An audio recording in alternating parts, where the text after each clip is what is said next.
এখন আসেন যে আমরা রোজা রাখার নিয়তের ব্যাপারে অনেকেই দ্বিধাদ্বন্দ্বের মধ্যে ভুগি, যে নিয়ত কি করব, কি বলে নিয়ত করব।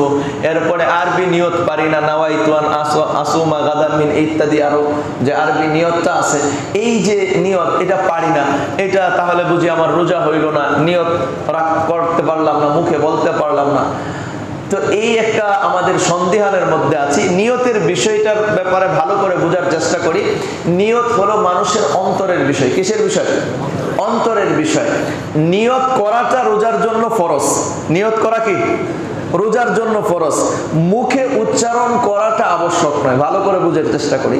মুখে উচ্চারণ করাটা ফরজ নয়, কিন্তু নিয়ত করাটা আমার জন্য, নিয়ত ব্যতীত রোজাই হবে না, নিয়ত ব্যতীত রোজা হবে না, কিন্তু নিয়তটা মুখে উচ্চারণ করাও জরুরি নয়।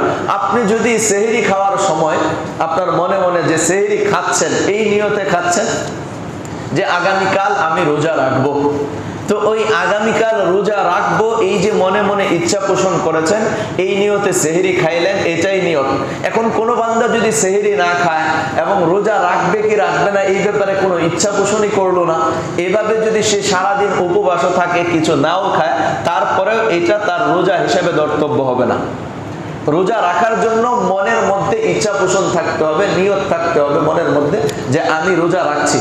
আর নিয়তের বিষয়টা হলো আমাকে অবশ্যই সূর্য পশ্চিম দিকে হেলে যাওয়ার আগে নিয়তটা করতে হবে। সেহরির সময় আমি মনে মনে নিয়ত করতে পারি নাই যে আগামীকাল রোজা রাখবো বা আজকের দিনে রোজা রাখবো, এটা নিয়ত করতে পারি নাই। এই নিয়তের জন্য আমার সর্বোচ্চ সুযোগ হলো সূর্য পশ্চিম দিকে, পূর্ব দিক থেকে যখন সূর্যটা উদিত হতে হতে একেবারে মধ্যম আকাশে চলে আসে, এরপরে পশ্চিম দিকে হেলে যায়, এর পূর্বে আমাকে রোজা নিয়ত করতে হবে।